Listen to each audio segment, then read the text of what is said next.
Okay, this is sort of an experiment. I won't appear in this video. I'm going to be behind the scenes. The deal is that I got myself a microphone, my first ever microphone, and I decided to test it.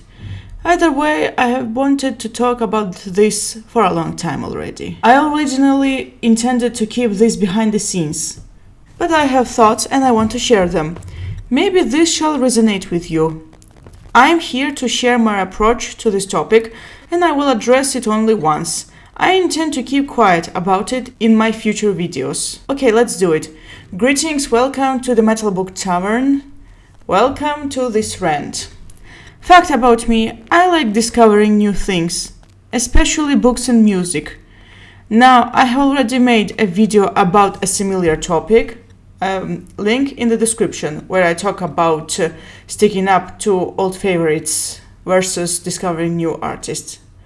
Okay, back to the main point. I open Spotify, and when I want to listen to something other than my established favorites, I take a dive into other genres or bands. I go to the bookstore and look at different books. If I see something that catches my eye, I give it a chance. This is how I discovered the first law. I just went to the bookstore, saw the play itself, read the annotation, liked it, and I got it. Then I ordered the next two books because I liked the first one. I am still waiting for the first law to be adapted into a high-quality TV show. All in all I am interested in is art itself. If I like it, it stays. If I don't, it goes. Plain and simple. When I invest myself in books and music, the one thing I don't think about, at least not until I finish reading, listening, is the creator's background. In some cases, I don't bother checking it out at all. I like the first law, but I didn't bother finding out too much about Joe Abercrombie, even though I follow him on Twitter and he even retweeted one of my posts. I don't even go to Twitter that often. I rarely go there. When I decide to check out things about new bands from Spotify, I only want to know where these bands come from. Most of the bands I come across on Spotify are European for some reason. Okay, back to the main point. Sooner or later, after you are done with the piece of art, you become interested in its creator. This is absolutely normal. This person made the piece of art you enjoyed so much, and you want to know about them.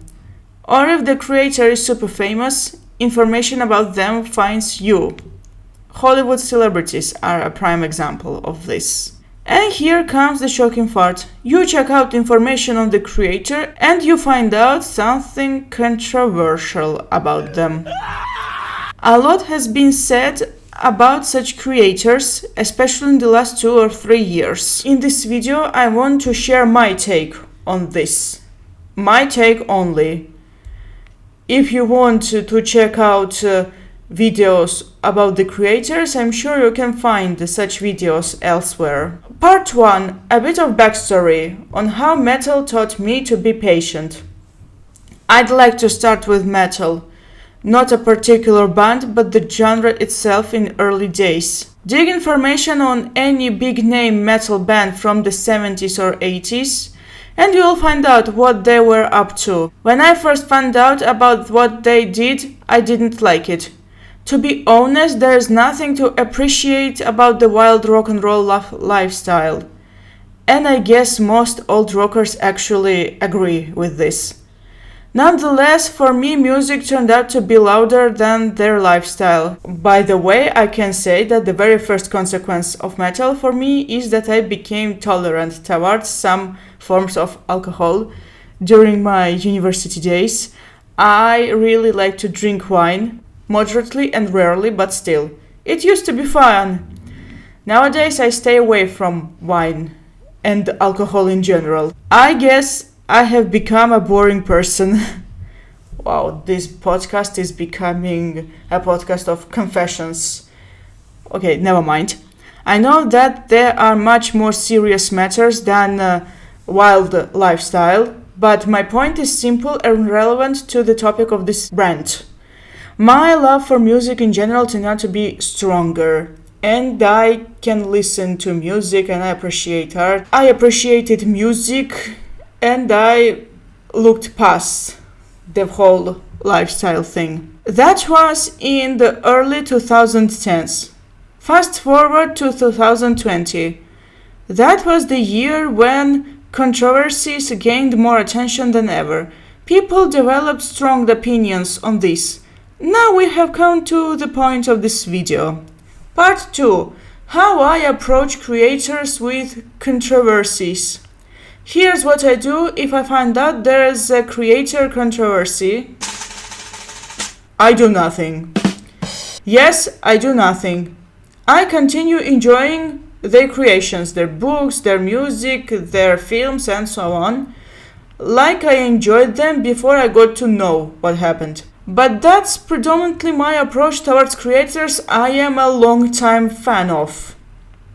What about the new creators? The answer is simple. I ask myself, am I really interested in their art? If the answer is yes, then I go ahead and check out their work. Although the weight of their work has to be much heavier than the controversy. If all I hear about the creator is A said this and A did that, and nothing much about the art, then they can get lost. Partly because they have nothing interesting to offer, or they have very little to offer. There's one American musician, rock musician, that comes to my mind. I won't say his name, but he is predominantly known for stating his opinions on things. I don't really pay attention to what he says. What matters to me is that he talks a lot and there's nothing about his music being said. At least not too much. So, never mind. I can also ditch creators I lost interest in. In general, I don't need controversies to ditch them. If I have no interest in them, I won't follow them on social media and I won't check out their books, music, and so on. In this case, controversy is not the reason, but rather a good motive to ditch them much quicker. Recently, I discovered that most creators I enjoy also happen to be creators without too many controversies. Most of these people love what they do, and the bands I enjoy either aren't into the rock and roll lifestyle, or they weren't strongly into it in the first place, or got over it and nobody talks about it anymore. I see the correlation between their focus on what they do and the absence of controversies. Either way, I hope they remain this way. I do have to mention that most of these people are pretty niche compared to some major stars, but the correlation is still there. Well, these people are not only writers and musicians, but also YouTubers. Major stars are more about the image and publicity rather than their work, and such stars don't resonate with me, even without the controversies. The mainstream versus niche talk is an interesting topic and deserves a separate video. In short, my interest for art is stronger than the artist persona. If I am interested in art, no one can stop me. That's all. I think this is a healthy approach. I hope you agree with me. I also wanted to discuss guilty by association.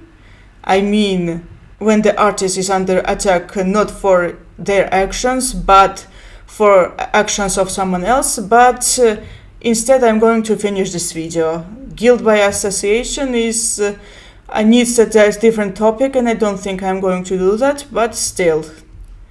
Anyway, that's all. Thank you so much for listening to this podcast. I hope you enjoyed this. I remind you that this is sort of an experiment and I will try to make more of this because I like the rants. See you next time. Goodbye. Thank you for listening once again.